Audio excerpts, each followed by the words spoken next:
Bien, bonjour à toutes et à tous. Écoutez, comme vous vous en doutez, aujourd'hui, nous allons d'abord réagir à ce qui s'est passé hier dans l'hémicycle de l'Assemblée nationale, qui est dégueulasse. Dégueulasse sur le fond, d'abord, on parle de l'extinction de la biodiversité, on parle de cancer, on parle d'empoisonnement, on parle de réintroduction de pesticides extrêmement dangereux, de l'effondrement à terme de la filière apicole. De décisions qui ont un impact sanitaire, environnemental dramatique, catastrophique, étayé par la science. Et ici, on croyait qu'on n'était pas chez Trump.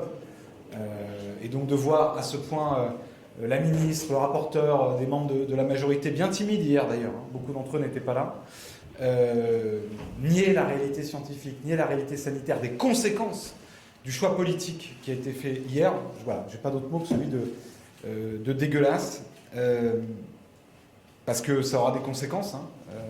Les choix qu'on fait ici, dans des domaines comme cela, ils vont être responsables d'effondrement d'espèces à venir, ils vont être responsables de cancers à venir, ils vont être responsables de drames sanitaires, environnementaux à venir. Donc il ne faut pas minimiser, nier ou invisibiliser cette réalité-là. Puis dégueulasse sur la forme. C'est la première fois, c'était rappelé par Delphine Batho hier à la tribune de l'Assemblée nationale, c'est la première fois dans l'histoire de la Ve République qu'une motion de rejet préalable, qui est normalement un outil à disposition de l'opposition pour rejeter un texte avant son examen. D'ailleurs, la dernière qui avait été adoptée était au moment de la loi scélérate sur l'immigration de Gérald Darmanin. Une motion de rejet préalable, normalement, c'est un outil pour l'opposition pour rejeter le texte. Or, là, hier, ça a été présenté par le rapporteur du texte lui-même et soutenu par le gouvernement. C'est-à-dire que c'est une manœuvre, un détournement de procédure de la part de gens qui font en permanence des leçons de maintien et de respect des institutions.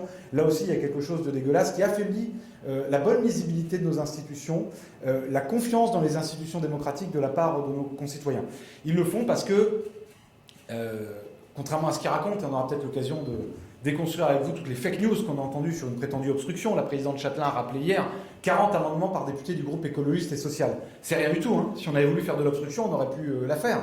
Nous avions des chefs de file extrêmement compétents sur le sujet, Benoît Biteau, Delphine Batho, qui ont déposé des amendements. Je vous mets au défi d'en trouver un seul qui soit un amendement d'obstruction, qui soit un amendement qui ne soit pas sur le fond, sur les questions sanitaires, sur les questions environnementales, sur les questions de la protection, y compris de la santé de nos agriculteurs. Parce que ce n'est pas une loi de protection des agriculteurs, c'est une loi d'empoisonneurs, c'est une loi directement dictée par le lobby de l'agrochimie. D'ailleurs, je me demande quelle est la contrepartie qu'auront obtenu Madame Genevard, Monsieur Dive, Monsieur Bayrou, de la part de ce lobby-là. Il faudra sans doute une commission d'enquête dans les années qui viennent pour établir l'entrisme de ces lobbies-là au plus haut sommet de l'État. Donc il y a eu un travail sérieux parlementaire. D'ailleurs, en commission, ça s'est bien passé.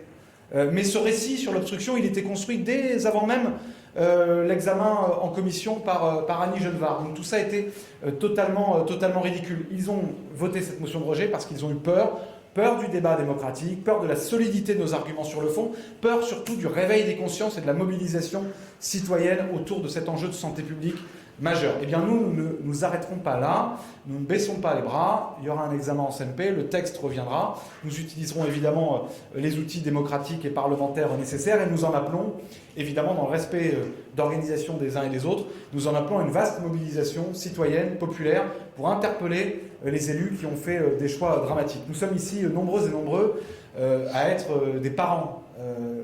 Quand on apprend qu'un certain nombre de substances, quand on sait qu'un certain nombre de substances peuvent rentrer jusque dans le cerveau des nourrissons, et c'est ça qui s'est passé hier, c'est ça qu'on veut réintroduire aujourd'hui, alors on ne peut pas prendre des décisions ici à l'Assemblée nationale qui ne sont pas des décisions d'intérêt général, d'intérêt sanitaire, et qui de fait sont des décisions qui vont conduire à des drames. Donc nous amplifierons et nous continuerons cette mobilisation. Nous avons pris un coup sévère hier.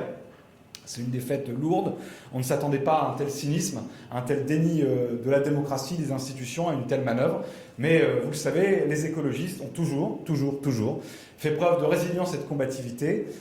Nous savons que nous avons avec nous plus de 8 Français sur 10 qui sont contre la réintroduction des néonicotinoïdes parce qu'eux croient dans la science, parce qu'eux croient dans la santé publique, parce qu'eux ne croient pas les balivernes et les mensonges et les manipulations du lobby de l'agrochimie et de sa porte-parole au gouvernement, Madame Genevard, et donc nous continuerons à nous battre. Mais malheureusement, et Léa va vous en dire un mot, tout ça n'est pas un cas isolé et s'inscrit dans une continuité, et plusieurs points qui se suivent forment une ligne, et celle du gouvernement, celle de ce cartel qui nous gouverne, est clairement anti-science et anti-écolo.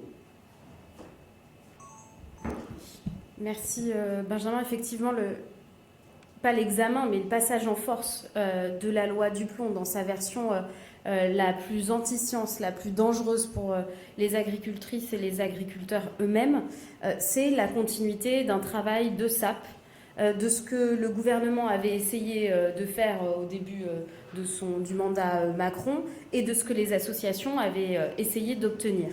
Je vais vous donner 3 exemples. Le premier exemple, c'est la réintroduction par une loi de la possibilité de poursuivre les travaux concernant l'A69. L'A69, cette autoroute qui n'est pas jugée d'intérêt public par la justice. Et bien, les parlementaires souhaitent s'affranchir d'une décision de justice. Et donc, c'est une autoroute contre l'état de droit, contre la nature, contre l'intérêt général.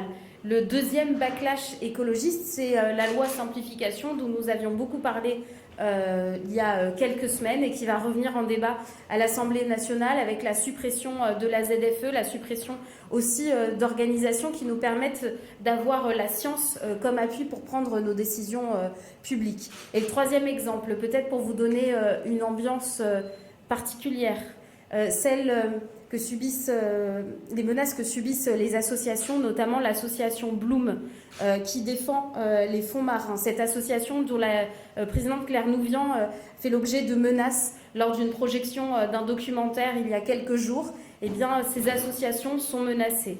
C'est aussi les permanences de parlementaires qui s'opposaient à la loi Duplon qui ont été menacées. Vous voyez, je crois qu'on n'en parle pas assez. Ce qui est en train de se passer, c'est non seulement une régression pour notre débat démocratique, mais je vais le dire, les députés y sont parfois habitués. Une régression aussi sur la capacité de ces associations à porter des sujets de protection de la nature, protection de l'environnement, protection de notre santé. Elles y sont parfois rompues. Mais là, ce qui est en train de se passer, véritablement, c'est un grave danger et personne n'en parle. C'est celui d'un renoncement sur l'ensemble des avancées que nous avions obtenues de haute lutte pour la protection du vivant, pour la protection de notre avenir, pour la protection de notre santé. C'est extrêmement grave et je crois qu'il faut qu'on puisse mesurer la responsabilité qui est en train d'avoir ce gouvernement qui est fait de briques et de broc, mais surtout de droite et d'extrême droite, qui revient sur ces avancées, non parce qu'ils y ont... parce que ce sont des dogmatiques, mais surtout parce qu'ils y ont un intérêt particulier. Ils servent les puissants, ces puissants qui ont besoin de détruire la nature pour s'enrichir, et c'est la raison pour laquelle ils continuent à avancer vers la destruction du vivant. Clément Perrault pour la chaîne parlementaire. Est-ce que vous avez décidé de vous associer à la France Insoumise concernant la motion de censure ? La réunion de groupe a lieu en ce moment pour discuter de ces initiatives. Évidemment, d'abord, on encaisse le choc, si vous voulez bien, de ce qui s'est passé hier. Et réagissant à ce que disait Léa, quand même, hier, la ministre de l'Agriculture a déclaré devant, non pas des agriculteurs, devant des représentants d'un syndicat d'agriculteurs, qu'on connaît bien, la FNSEA. Elle a dit, il faut vous en prendre aux écologistes et à la gauche. Il faut vous en prendre. Et donc, elle encourage aussi cette violence-là. Donc, d'abord, on est aussi dans une réaction, dans... aussi l'étendue du soutien aux nôtres. Nicolas Thierry, notre collègue à Bordeaux, a eu sa permanence attaquée hier, donc on est dans cette réaction-là, mais on discutera évidemment des suites à donner et puis de ce qui va se passer à l'issue de la CMP. Oui. Alors, il y a le micro. François Germain, Vision Politique, est-ce que vous êtes favorable à l'esquisse faite ce matin par le Premier ministre du TVA social ? Non, non. Et je vais vous expliquer pourquoi.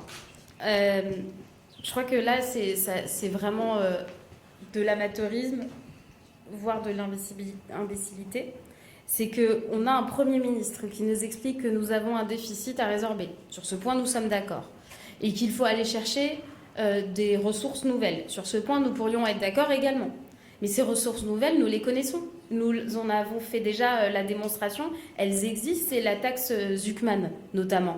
Et elle a été adoptée à l'Assemblée nationale. Elle doit pouvoir poursuivre son chemin parlementaire et avoir même le soutien du gouvernement. Parce que plutôt que d'avoir une TVA sociale qui ne va pas aller chercher l'argent là où on peut aller le chercher, c'est-à-dire parmi les plus hauts patrimoines français, et c'est pas un petit patrimoine, c'est plusieurs millions d'euros, de dizaines de millions d'euros de patrimoine. Eh bien, c'est plutôt vers là que nous devons aller chercher des nouvelles recettes pour le financement de notre dette et le financement de nos services publics. Je crois que c'est plutôt dans cette direction que le Premier ministre devrait regarder. Mais encore une fois, il nous sort des vieilles recettes d'un autre temps, le temps où il faisait de la politique. Et maintenant, il faut regarder plutôt les solutions nouvelles, celles que les écologistes proposent.